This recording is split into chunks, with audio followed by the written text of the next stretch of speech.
barqadi ninkii baar fariisto beeniyo sheeka baafinayo barqadi ninkii baar fariisto beeniyo sheeka baafinayo gajiya u bakhtiya basaasto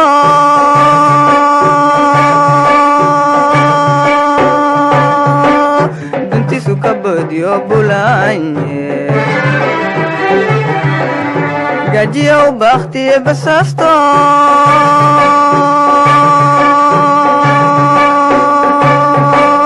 dantiisu ka boodiyo bulaanye waxbartaan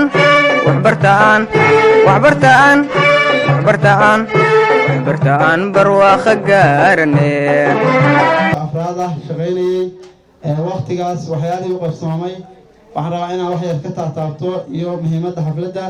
runtii ma soo koobi karo wax badanna kama qaadan karo laakiin waxaan rabaa qodobo yar oo muhiim ah inaan taabto runtii xafladdan muhiimadeedu aad bay u weyn tahay waxqabadkayga ka sokow waxaan aad iyo aad mar labaad iyo mar saddexaad usoo dhaweynaynaa maamulaha iyaga guud macalin faarax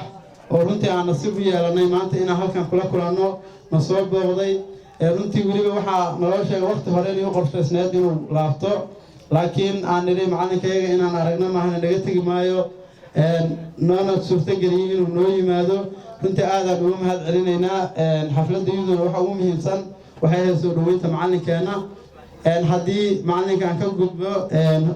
soo dhaweyntiisa runtii waxaan sidoo kale joognaa maanta jirka xaafiiska iskuulka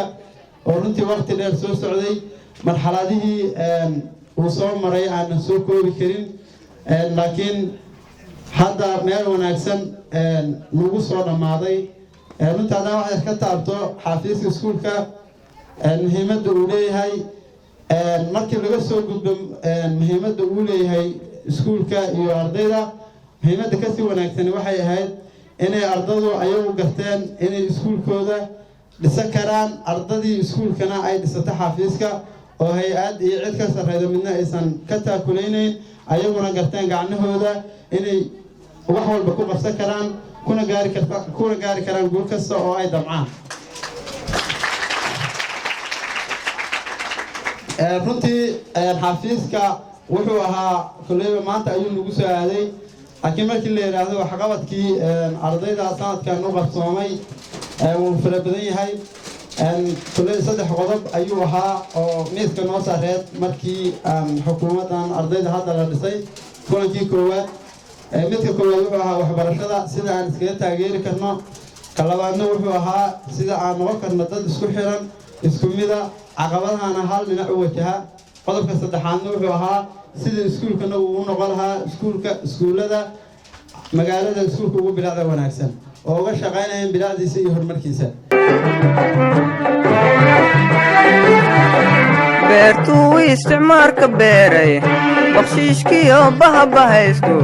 beertuu isticmaalka beeray bakshiishkiyo bahabahaystu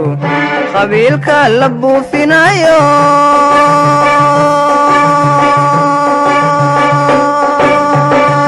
asaageena ku beegsan mayne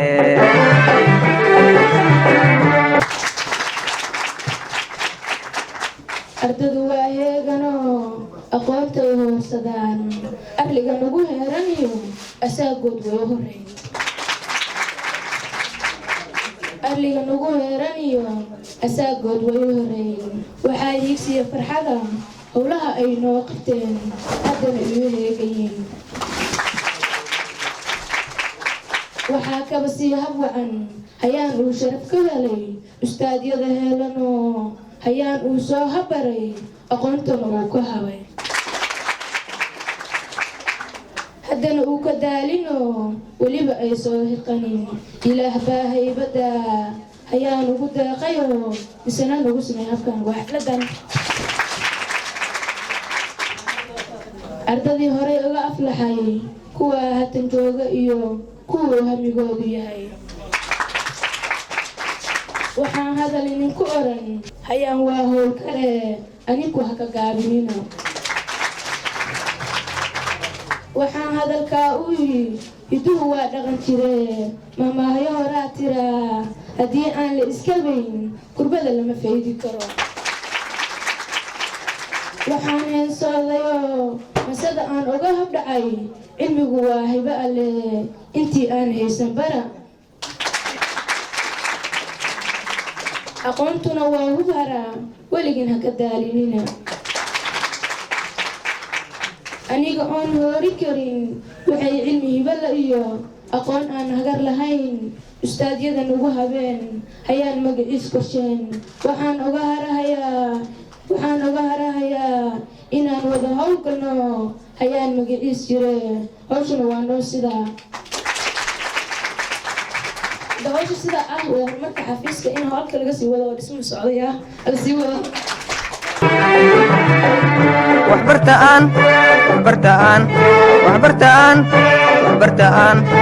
waxbartaan barwaaqo gaarne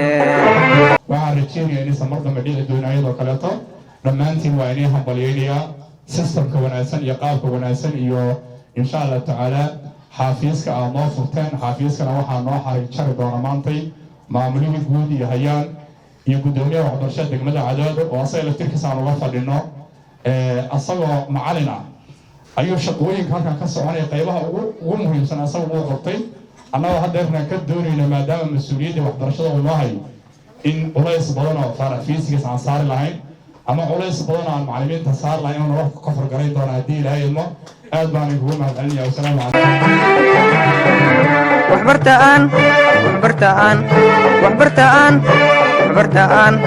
waxbartaan barwaaqo gaarne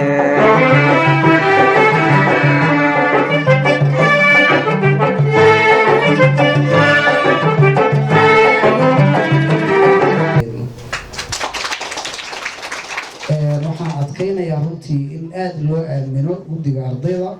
lala shaqeeyo runtii si horumaradan iyo kuwa lamida maaragtay loo gaaro waxaan jeclahay sidoo kale munaasabada in laga faa'iidaysto soo dhaweynta ustaad Faarax aasaasaha iskuulada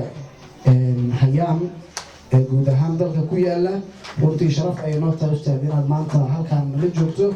nagalana soo qayb gasho xafiiska iyo xariiritaankiisa waan kaga mahadcelinayaa intaa kadib waxaan rabaa inaan dardaarmo sida la socotaan maalmaha waxaa jira gaab dhowr iyo 10 beri ah oo runtii ka go'aya waxbarashadeennii waxaan jeclahay ardayda inaan guud ahaan fasal walbay joogaan kula dardaarmo in waxbarashadii iyadoo xaafadda la joogo iyadoo nidaamku sidoo yahay aan qaadanayno in waxbarashadii la sii wado dadaalkiina halkaas laga sii wado haddii la hayno jira laga yaabo inay magaalada caqabad ku yihiin inaan inta soo wadaan tiraadaan fursad baan iskuulka hayaan kaga haynaa kaale galtor naga hadlayo maarag waa shaqo meesha ka baxsan waxaan dhiirigelinayaa ama boorinayaa in loo yeero dadku inta qoryaha wadata iyo qofkii wax baranaya ama wax bartay uu wanaagsan yahay ma ogta laakiin dadka qoryaha wata ee rafaadadka hawlaha dhibaatada isaga jira dadka magaalada tuuriyeynaya habeenkii oo carruurtu badan tahay in la soo wado la yiraahdo la soo dabo loo sheegay meeshan wax fiican baa ka socda ugu yaraan xitaa markaa soo wadayso si aad u dhiirigeliso ama uu qof positive soo kordhiyo wax positive oo noqdo inaad soo wado keento adigu waliba soo saarsato waxa la waxa dhii lahayd baad soo ku soo wadee xafladaha kale aad ka soo qayb geliso si uu u dhiirido anaga fadlan hadda aan xaflada dhagaxdhiga waxaan rajaynaynaa in uusan noqon dhagaxdhigii taga dabyada kale oo ardadana waxaan rabaa inay idhaahdo Soomaalida waxay tiraahdaa agoon markuu 15 sano jiro maalka abiy ku wajah hada kitaabna ugu mar inaad waxaan ka qabin horta ardada xaaladna xoolaha aan ka qaadnay waa kan xaafidda aan ku dhigto wallahi billahi ka shaqeynaa ka cabin dhamaantood waxa sharaf inoo ah inaan hayaan aan in badan ardaydii hore iyo mid hadartaan baan midaynay oo haddana aan gudoomiye hore iyo gudoomiye ku-xigeen galabta waliba gudoomiye ku-xigeenka hortiida ka muuqataa Farax ay markaas noqotay gudoomiyihii ku-xigeenkiisii ardayda hayaan sharaf inoo tahay inaan ardaydii aan anaga aan isku xirno aan ardaydii joogtay hadda hayaan dhiganaysay kuwa hore oo markaas aan gudoomiye u sameeyno waan ku faraxsanahay sida iyaguna ay noo soo dhaweeyeen noo aqbaleen haddii aan galo wax badan ayaan soo wadnay shaqadan dadaal dheer ayaan u galnay maaliyadda maadaama ay tahay waxa ugu muhiimsan oo wax lagu qabto inay tahay maaliyaddu waxaan samaynay markii ugu horeysay 8 iyo 10 xibnood oo ka socota fasalada qiimaheeda kala duwan oo si ay u soo ururiyaan maaliyadda uga soo ururiyaan ardada aad iyo aad ayay noola shaqeeyeen waxaan soo marnay hawlo badan intaa kadib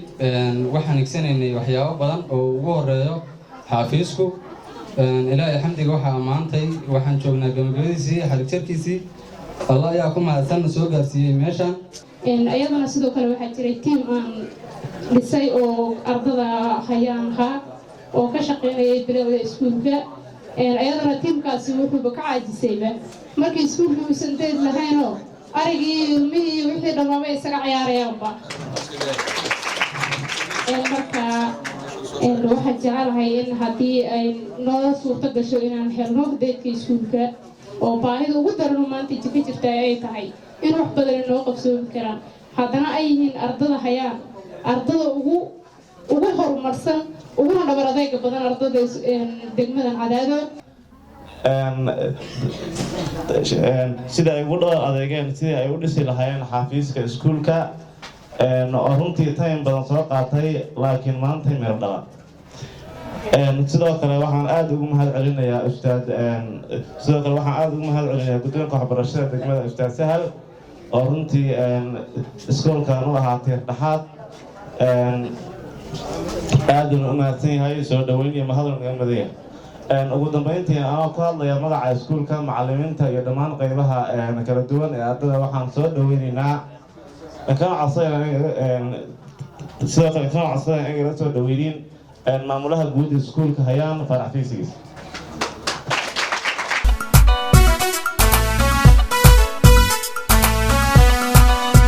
intaadan baan laylada anigu ka tagi lahaa adduuniya aakhiraba ilaas bay ku tahay awlaadda ku dara dugsiga